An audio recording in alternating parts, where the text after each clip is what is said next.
प्यारे बच्चों, मैं Pankaj Dubey, vice principal BDM inter college Barparwa Brahmsari, जिला गोरखपुर, आप लोगों का अपने YouTube channel Pankaj Dubey sir's classes पर हार्दिक अभिनंदन करता हूं। प्यारे बच्चों, इसके पहले मैंने एक वीडियो बना रखा था धनुष भंग पर, वो पार्ट 1 था। आज मैं आप लोगों को पार्ट 2 वीडियो लेके आया हूँ आप लोगों के लिए। तो चलिए बिना समय बर्बाद किए हम लोग इस चैप्टर का अध्ययन करते हैं। हाँ, मैं आप लोगों से एक निवेदन करूँगा कि आप लोग अवश्य किताब निकाल लीजिए और पेंसिल लेके बैठ जाइए, क्योंकि मैं स्क्रीन पर पाठ की लाइनें नहीं चला रहा हूँ। उसका कारण है कि आप किताब लेके बैठेंगे तो जो मैं आप लोग को कठिन शब्दों की मीनिंग बताऊँगा उसको आप लोग अपनी कापी पे इंगित कर लेंगे, तो आप लोगों को भविष्य में भी उसको दोहराने में आसानी होगी और आप लोगों को उसकी मीनिंग आ जाएगी। तो चलिए बच्चों, बिना समय बर्बाद किए अब हम लोग इस पाठ का अध्ययन आरंभ करते हैं। प्रभु चितई पुनि चितव मही, राजत लोचन लोल, खेलत मनसिज मीन जुग, जन विधि मंडल डोल। ये 4 दोहे तक के मैं पिछले वीडियो में पढ़ा चुका था, तो अब 5वें दोहे से स्टार्ट कर रहा हूँ। तो इसका दोहा भी मैंने पढ़ दिया है। क्या है? प्रभु ही चितई पुनि चितव मही। चितई माने होता है देखना। ये मतलब गोस्वामी तुलसीदास जी सीता माता की मनोदशा का वर्णन करते हुए कह रहे हैं, उनकी दशा का वर्णन करते हुए कह रहे हैं कि कभी वो श्री रामचंद्र जी को देखती हैं और फिर चितव मही, फिर वो मही माने धरती, फिर धरती की ओर देखती हैं। तो बार बार कभी श्री राम की ओर देखने पे और कभी धरती की ओर देखने पे उनकी पलकें जो बार बार ऊपर नीचे गिर रही हैं, तो ऐसा प्रतीत हो रहा है मानो कामदेव रूपी मंडल में, मतलब चंद्र मंडल में कामदेव रूपी 2 मछलियां कीड़ा कर रही हूँ, ऐसा प्रतीत हो रहा है। फिर से देख लीजिए। प्रभु चितई पुनि चितव मही, राजत लोचन लोल। सीता जी ये माने देखना या देखकर, मही माने धरती, और राजत माने सुशोभित होती हैं, लोचन माने नेत्र, और मनसिज माने कामदेव, और विधु माने होता है चंद्रमा, और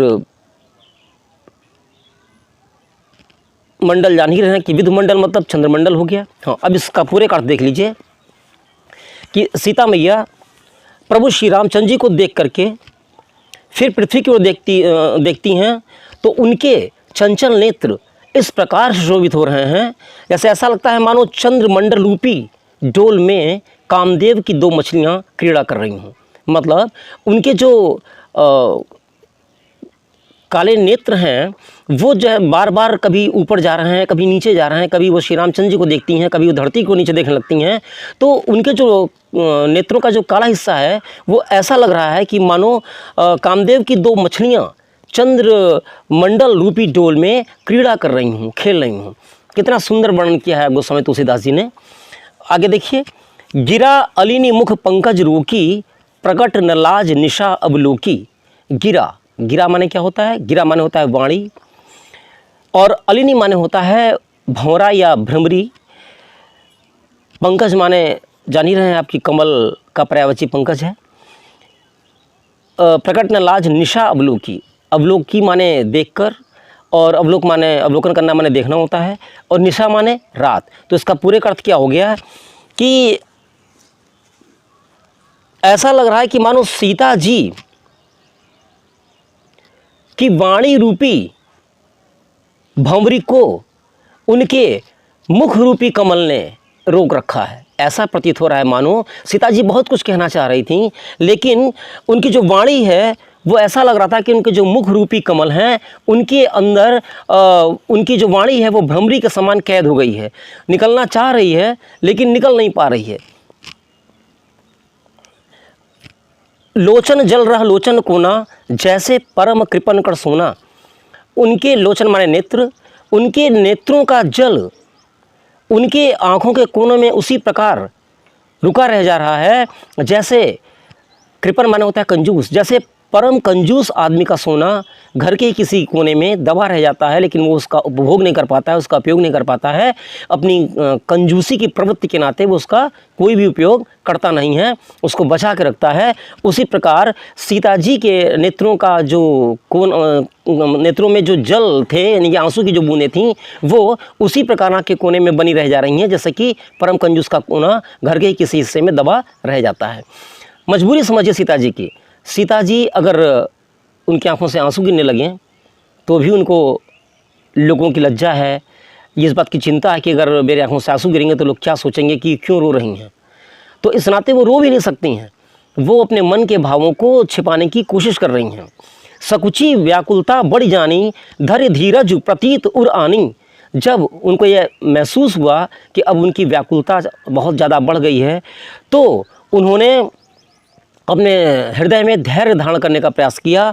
वो मतलब थोड़ा सा लज्जित हो उठी, सकुचा गईं और धीरज धर करके हृदय में उन्होंने विश्वास कर लिया कि तन मन वचन मोर पनु साचा, कि यदि मेरा तन मन और वचन से मेरा प्रण सच्चा है, रघुपति पद सरोज चितुराचा, और यदि वास्तव में मेरा मन श्री रघुवीर जी के चरणों में रमा हुआ है, उसमें अनुरक्त है श्री रामचंद्र जी के चरणों में, तो भगवान सकल उर्वासी, तो भगवान जो सभी के हृदय में निवास करते हैं और सभी के हृदय की बातें जानते हैं, करे ही मोह ही रघुवर के दासी, वो भगवान जो अंतर्यामी हैं, सबके मन की बातें जान लेते हैं, वो निश्चय ही मुझे श्री रघुवीर जी की दासी अवश्य बनाएंगे। जही पर सत्य स्नेह सो ते ही मिलई न कछु संदेश हो। जिसका जिस पर सच्चा स्नेह होता है, सच्चा मतलब स्नेह होता है, प्रेम होता है, लगाव होता है, वो उसे अवश्य मिलता है, इसमें कोई संदेह नहीं है। प्रभु तन चितई प्रेम तन ठाना।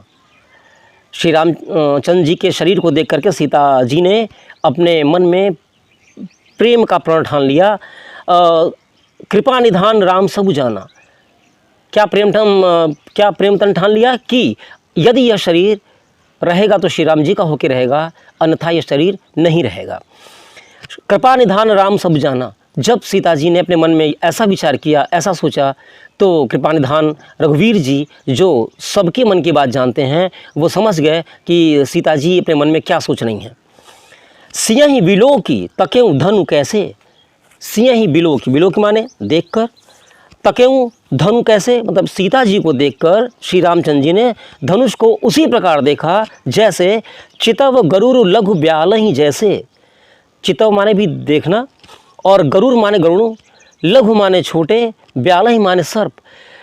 सीता जी की ओर देख करके जब उन्होंने देखा सीता जी बहुत विकल हैं, व्याकुल हैं, बेचैन हैं, तो सीता जी को देखने के बाद श्री रामचंद्र जी ने शिव जी के धनुष की ओर इस प्रकार देखा मानो गरुड़ भगवान छोटे से सांप के बच्चे को देखते हैं। जैसे इस भाव से देखे कि अरे ये बेकार परेशान हो रही हैं, ये तो मेरे लिए हंसी खेल की बात है, शिव जी का धनुष तोड़ना मेरे लिए बहुत मामूली बात है, बच्चों का खेल है, ऐसा प्रतीत हुआ उन्हें। फिर देखिए अगला दोहा है, लखन लख्यों रघुवंश मणि ताक्यों हर को दंडु, पुलक की गात बोले बचन चरण चापी ब्रह्मांडु। और अब देखिए जब श्री रामचंद्र जी ने शिव जी के धनुष की ओर बड़े ध्यान से देखा, तो लक्ष्मण जी को यह विदित हो गया, ज्ञात हो गया कि अब उनके बड़े भाई श्री रामचंद्र जी धनुष को तोड़ने जा रहे हैं। तो उन्होंने क्या कहा, देखिए, लखन लखेव रघुवंश मणि ताकेव हर कोदंडु।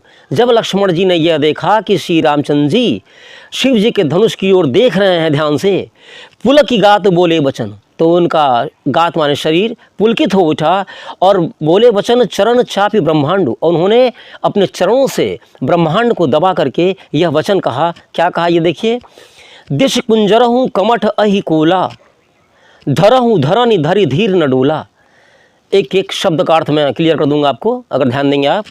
दिश कुंजरहूँ, कुंजर होता है हाथी, दिश कुंजरहूँ माने दिशाओं के हाथी, दिशाओं के दिक्पाल कहते हैं या दिशाओं के हाथी, दिशाओं के जो रक्षक हाथी होते हैं उनको कहा जा रहा है। कमठ माने कच्छप, अहि माने शेषनाग, कोला माने पाराह या सुअर, धरहु धरनी, धरहु माने धर लो, पकड़ लो, धरनी माने धरती, धरी माने धारण करके, धीर माने धैर्य, न डोला माने न हिले। इसका अर्थ क्या हो गया कि हे दशों दिशाओं के रक्षक हाथी, कच्छप, शेषनाग, वराह, आप सभी लोगों से मैं कहता हूँ कि आप धरती को धैर्य धारण करके अच्छी तरह पकड़ लीजिए, जिससे कि यह हिलने न पाए। राम चहई शंकर धनु तोड़ा, श्री रामचंद्र जी शिव जी के धनुष को तोड़ना चाहते हैं। हो सजग सुनी आयस मोरा, आप सभी लोग मेरा आदेश पा करके सभी लोग सजग हो जाइए, सतर्क हो जाइए, चौकन्ने हो जाइए। चाप समीप राम जब आए, नर नारिन सुर सुकृत मनाए। जब श्री रामचंद्र जी चाप माने धनुष, शिव जी के धनुष के पास आए, नर नारिन सुर सुकृत मनाए, तो जनकपुर के सभी नर और नारियों ने, मतलब पुरुषों ने और स्त्रियों ने अपने अपने देवताओं को और अपने अच्छे सुकृत अच्छे कर्मों को मनाया, याद किया कि मेरे अच्छे कर्मों का ही पूर्ण प्रभाव लग जाए कि श्री रामचंद्र जी शिव जी के धनुष को उठा लें और इस पर प्रत्यंचा चढ़ा दें। सब कर संसव और अज्ञानु, मंद महीपन कर अभिमानु। सब का संदेह और अज्ञान, मंद महीपन कर अभिमानु। मंद, जो अब मंद पड़ गए थे श्री रामचंद्र जी के आने के बाद, और जो अभिमानी राजा थे उन वे लोग सीकर सोच जनक पछतावा, सीता जी की चिंता करना और नहीं, एक लाइन आगे बढ़ गए हैं, देखिए फिर से देखिए। भृगुपति केरी गर्भ गरुआई,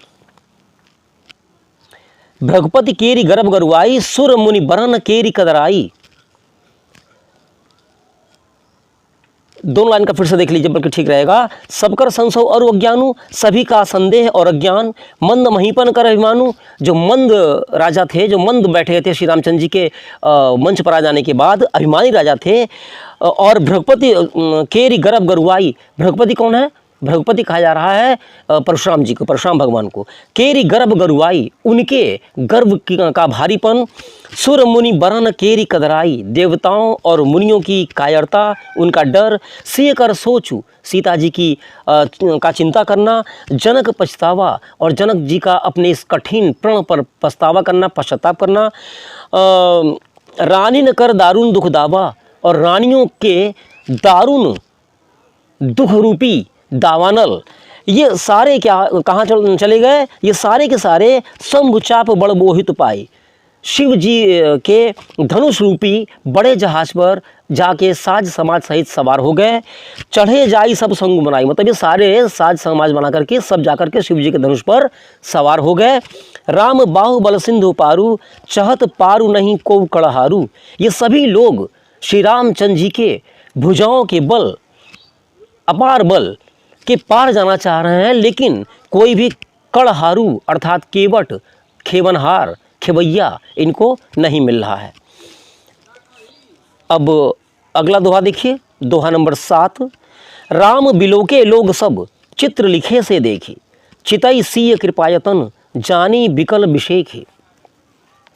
राम बिलोके लोग सब, जब श्री रामचंद्र जी ने और लोगों को देखा, वहाँ उपस्थित सभा में उपस्थित लोगों को, तो उनको सभी लोग चित्र लिखे से प्रतीत हुए। चित्र लिखे से मतलब क्या कि एकदम चित्र की भांति, जैसे चित्र में स्थिर होते हैं बिना किसी गति के, बिना हिले डुले, उसी प्रकार सब लोग स्थिर नजर आए। चितई सीय कृपायतन, तब कृपायतन मतलब श्री रामचंद्र जी ने तब सीता जी को देखा। जानी बिकल विषेखी, जब उन्होंने सीता जी को देखा तो उन्हें देख करके उन्हें एहसास हो गया कि सीता जी विशेष रूप से व्याकुल हैं, अत्यधिक व्याकुल हैं। देखी विपुल विकल वैदेही, निमिष विहात कल्प समतेही। जब श्री रामचंद्र जी ने सीता जी को देखा तो उन्हें क्या एहसास हुआ कि देखी विपुल विकल वैदेही, उन्होंने विपुल अत्यधिक, विकल व्याकुल, वैदेही माने सीता, तब श्री रामचंद्र ने सीता को अत्यधिक विकल देखा। निमिष विहात कल्प समतेही, निमिष, निमिष होता है पलक झपकने में जो समय लगता है उसे कहते हैं निमिष। पलक झपकने में जो समय लग रहा था वो भी उनके लिए कल्प के समान, कल्प के समान, करोड़ों युग के समान, मतलब करोड़ों वर्षों के समान प्रतीत हो रहा था। ऐसा लग रहा था कि युगों बीत जा रहे हैं। त्रिषित बारे बिन जो तनु त्यागा, अगर कोई व्यक्ति प्यास से अपना शरीर त्याग दे। मुवे करई का सुधा तड़ागा, मुवे मतलब मरने के बाद, करई मतलब करेगा, सुधा माने अमृत, तड़ाग माने तालाब, तो उसके मर जाने के बाद अमृत का तालाब भी उसका कोई भला नहीं कर सकता। का वर्षा सब कृषि सुखाने, यदि खेती बाड़ी सब सूख गई हो पानी के भाव में, उसके बाद वर्षा होती है तो उससे वो खेती फिर से हरी भरी नहीं हो सकती। समय चूके पुनि का पछताने, एक बार अवसर अगर चूक जाता है तो उसके बाद पछताने से उसका कोई लाभ नहीं मिलता है। अस जिय जानी जानकी देखी, भगवान ने इन सभी बातों पर विचार करने के बाद श्री रामचंद्र जी ने जानकी जी को देखा। प्रभु पुलके लखी प्रीति विशेखी, और उनको देख करके श्री रामचंद्र जी को उनके मन में अपने प्रति विशेष प्रेम का आभास हो गया, उसको महसूस किया उन्होंने। तो गुरु ही प्रणाम मनहु मन कीन्हा, श्री रामचंद्र जी ने अपने गुरु विश्वामित्र जी को मन ही मन प्रणाम किया। अति लांघव उठाई धनु लीन्हा, लांघव माने फुर्ती से, और अत्यंत फुर्ती से शिव जी के धनुष को उठा लिया। दमके दामिनी जिमी जबल अयऊ, जैसे ही श्री रामचंद्र जी ने शिव जी के धनुष को अपने हाथों में उठाया तो ऐसा लगा मानो आकाश में बिजली सी कौंधी हो। दामिनी माने बिजली, दमकेऊ माने चमकी, तो ऐसा लगा धनुष को हाथ में लेते ही आकाश में बिजली चमकी हो। पुनि नभ धनु मंडल सम भयऊ, पुनि माने फिर से, फिर नभ माने आकाश, धनु माने धनुष, मंडल सम भयऊ, आकाश में धनुष मंडलाकार हो गया उनके लेते ही हाथ में। लेत चढ़ावत खैंचत गाढ़े, काहू न लखा देख सब उठाड़े। लेत चढ़ावत, धनुष को उठाते, प्रतंचा चढ़ाते, उसको खींचते, काहू न लखा देख सब ठाड़े, सभी लोग खड़े होकर के देखते ही रह गए और कोई समझ ही नहीं पाया कि कब उन्होंने धनुष को उठाया, कब उसकी प्रतंचा खींची और कब धनुष टूट गया। ते क्षण राम मध्य धनु तोरा, तभी उसी क्षण श्री रामचंद्र जी ने शिव जी के धनुष को बीच से दो टुकड़ों में तोड़ दिया। भरे भुवन धुनि घोर कठोरा, और शिव जी के धनुष को टूटते ही पूरे संसार में शिव जी के धनुष के टूटने की कठोर ध्वनि व्याप्त हो गई। उम्मीद करता हूं कि अब तक के जो आप पढ़े हैं आपको समझ में आ गया होगा। अगर आप ध्यान देंगे तो आपको निश्चय ही समझ में आ जाएगा। आगे देखिए, आगे अंतिम छंद है ये। भरे भुवन घोर कठोर रब, रवि बाज तजी मारगु चले, चिक्कर ही दिग्गज डोल मही अहि कोल कूरुम कलमले। सुर असुर मुनि कर कान दीन्हे, विकल सकल विकल विचारहीं, कोदंड खंडे राम तुलसी जयति बचन उचारहीं। एक एक शब्द का अर्थ फिर से देख लीजिए आप। भरे भुवन घोर कठोर रब, भरे माने भरे हुए, भर गए, भुवन माने संसार में, घोर माने घनघोर, कठोर माने कर्कश, रब माने ध्वनि, रवि माने सूर्य, बाजी माने घोड़ा, तजी माने त्याग कर, मार्ग माने मार्ग, चले माने चलने लगे। तो क्या हो गया, धनुष के टूटते ही पूरे संसार में धनुष के टूटने की कठोर ध्वनि व्याप्त हो गई। रवि बाजू तजी मार्ग चले, रवि मतलब सूर्य के घोड़े घबरा करके अपना मार्ग छोड़कर चलने लगे। चिक्कर ही दिग्गज डोल मही अहि कोल कूरुम कल मले, चिक्कर ही दिग्गज, दिग्गज मतलब दशों दिशाओं के हाथी, वो चिघाड़ने लगे। डोल मही, डोल माने हिलने लगी, मही माने धरती, अहि माने शेषनाग, कोल माने वाराह, कूरम माने कच्छप, और कलमले माने बेचैन हो गए, कसमसान लगे, व्याकुल हो गए। तो क्या हो गया कि दशों दिशाओं के हाथी चिघाड़ने लगे, शेषनाग और धरती हिलने लगी, शेषनाग वाराह कच्छप बेचैन हो उठे। सुर असुर मुनि कर कान दीन्हे सकल विकल विचारहीं, सुर और असुर मतलब देवता और राक्षस और मुनि सब अपने कानों पर हाथ लगा लिए, क्योंकि वो ध्वनि बहुत कठोर थी, तो उस कठोर ध्वनि से अपने कानों को बचाने के लिए वो कानों पर हाथ लगा लिए। और हाथ लगा करके सकल विकल विचारहीं, सारे लोग व्याकुल होकर के विचार कर रहे हैं कि ये कैसा शोर है, ये कैसी कठोर ध्वनि गूंजी है। कोदंड खंडे राम तुलसी जयति बचन उचारहीं, और जब उन्हें यह एहसास हुआ कि ये तो श्री रामचंद्र जी ने शिव जी का धनुष तोड़ दिया है, तो ये विदित होते ही, इस बात का एहसास होते ही वे प्रसन्न हो गए और प्रसन्नता से श्री रामचंद्र जी की जय उचारने लगे, बोलने लगे। तो प्यारे बच्चों, मैं उम्मीद करता हूँ कि आपको ये पाठ अच्छी तरह समझ में आ गया होगा। आप लोग ने अगर इसकी मीनिंग लिख ली होगी तो आप इसको बार बार पढ़ करके या ये इस वीडियो को बार बार प्ले करके अच्छी तरह सीख सकते हैं। और अब ये पाठ मतलब पूर्ण हो गया है, क्योंकि जिन लोगों ने पहला पाठ नहीं देखा हो वो लोग मेरे पंकज दुबे सरस क्लासेस नामक चैनल पे इस वीडियो को देख सकते हैं। ये उसका पार्ट 2 मैंने बनाया है, तो पार्ट 1 पहले से ही मेरे चैनल पर पड़ा हुआ है, तो आप उसको देख करके इस पूरे पाठ की व्याख्या अच्छी तरह सीख सकते हैं। तो प्यारे बच्चों, मैं आशा करता हूँ कि आप लोगों के लिए वीडियो बहुत ही उपयोगी रहेगा और कक्षा 8 से लेकर कक्षा 12 तक के यूपी बोर्ड के उपयोगी वीडियोस के लिए आप मेरे चैनल को विज़िट कर सकते हैं। तो आप लोगों से रिक्वेस्ट है कि आप मेरे चैनल को सब्सक्राइब करिए अगर ना किए हो तो, और वीडियो को लाइक करिए और शेयर करिए। और अगले वीडियो के साथ मैं आपसे फिर मिलूँगा। तब तक के लिए जय हिंद, जय भारत।